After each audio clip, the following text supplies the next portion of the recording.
Welcome to another how-to video. In today's tutorial, let me show you how you can remove a member from Slack. As you can see, we're on Slack, so all you have to do is click our Slack name.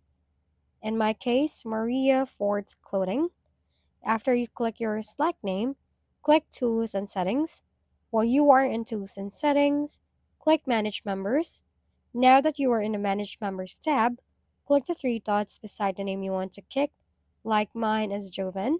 After you click the three dots, click Deactivate Account. After that, click Deactivate if they ask for permission. Click the three dots you want to kick again. After that, click Delete Profile. Check the box and click Delete Profile if they ask permission. And that's basically it. That's it for this tutorial. For more how-to videos, please don't forget to subscribe and hit the like button if this video has helped you.